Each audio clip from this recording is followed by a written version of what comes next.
Assalamualaikum warahmatullahi wabarakatuh. Selamat pagi, salam semangat buat kita semua. Kali ini saya akan sharing terkait dengan mencari pemodalan untuk yang part ketiga.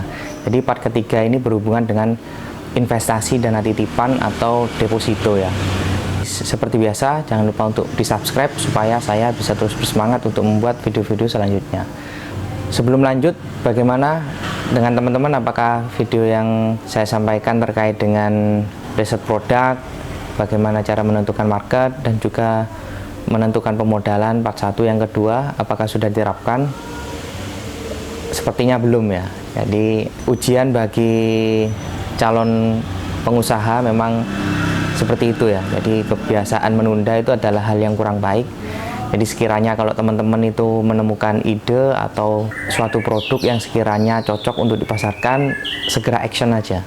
Karena action itu adalah salah satu cara terbaik untuk menjalankan suatu usaha, apakah usaha tersebut cocok atau tidak ketika kita promosikan. Pastinya ketika kita memulai itu kita mesti mencari data-data yang sekiranya usaha yang kita pasarkan itu bisa diterima oleh market kita. Jadi seperti itu. Yang terpenting ketika kita berwirausaha adalah ketika ada masalah kita evaluasi. Ketika dievaluasi itu menemukan kebuntuan gitu ya, anggapannya kita bisa cari video tutorial di YouTube ataupun seseorang yang berpengalaman supaya usaha yang kita mau mulai itu bisa berkelanjutan sesuai dengan harapan. Baik, langsung saja investasi dana titipan ya. Jadi investasi dana titipan itu sama halnya seperti deposito bank. Kalau deposito bank itu bunganya 3-6% per bulan, kalau di tempat saya itu bisa sampai 10%. Jadi anggapannya orang kalau investasi ke saya gitu ya, anggapannya 10 juta. Maka dalam 1 tahun itu mendapatkan hasil 1 juta. 10% dari nilai hasil yang modal disetorkan ke usaha saya. Jadi kan anggapannya kalau 10 juta dibagi, maksud saya kalau sumpamanya 1 juta dibagi dengan 12 bulan, itu maka ketemunya 83.000.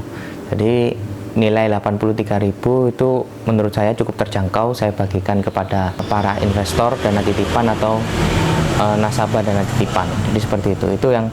Itu yang biasa saya terapkan di usaha saya.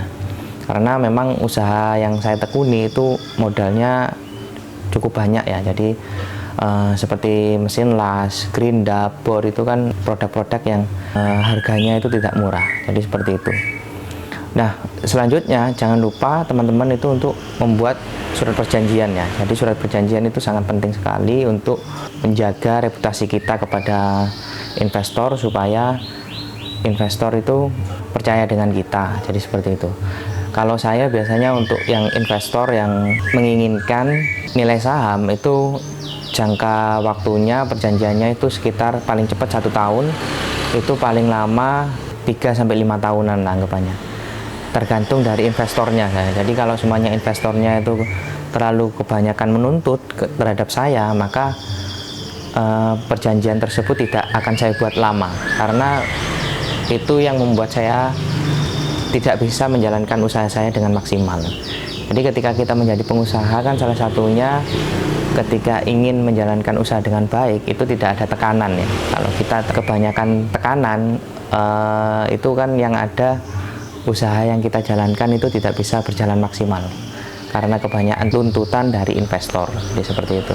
Itu yang untuk investor. Jadi kalau yang untuk investasi dana titipan itu biasanya paling sebentar 2 tahun, paling lama bisa seterusnya. Karena menurut saya investasi dana titipan ini cukup terjangkau bagi hasilnya. Jadi bisa dibuat jangka panjang anggapannya. Nah, untuk yang investasi dana titipan ini juga saya batasi ya teman-teman.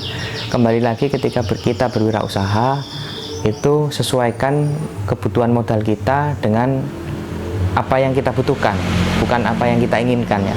Jadi kalau seumpamanya kita butuh modal dengan apa yang kita inginkan, itu bisa berbahaya terhadap usaha kita. Anggapannya kita butuh modalnya itu sekitar 20 juta untuk mengembangkan usaha. Ya udah, yang kalau ada investor masuk yang diterima 20 juta. Ini untuk khusus dana titipan ya. Jadi seperti itu. Jangan sampai ada yang anggapannya investasi ke kita sebesar 100 juta gitu ya. Habis gitu kita terima, tapi kita tidak tahu bagaimana mengelola uang 100 juta ini. Itu bisa jadi sesuatu hal yang kurang baik buat teman-teman sekalian. Jadi balik lagi, ketika kita menentukan modal, itu sesuaikan dengan kebutuhan, jangan sesuaikan dengan keinginan. Karena biasanya kalau sesuai dengan keinginan itu nanti jadinya itu tidak sesuai harapan. Jadi seperti itu. Mohon izin sebelumnya, jadi sharing dan tips yang saya bagikan ini adalah cara yang paling mudah ya. Jadi kan kalau kita ada cara yang paling mudah ya pastinya kita ambil cara yang paling mudah. Jadi ketika ada investor yang menanyakan sesuatu hal yang tidak saya ketahui, itu ya saya sampaikan apa adanya. Kembali lagi ketika kita membangun usaha ya, kan yang punya aturan kan kita. Jadi kita buat aturan yang sekiranya itu tidak merugikan kita dan juga investor. Intinya seperti itu. Sekian dari saya. Jangan lupa untuk di-subscribe, komen jika ada yang mau ditanyakan, dan share kepada teman-teman yang lain. Waalaikumsalam warahmatullahi wabarakatuh.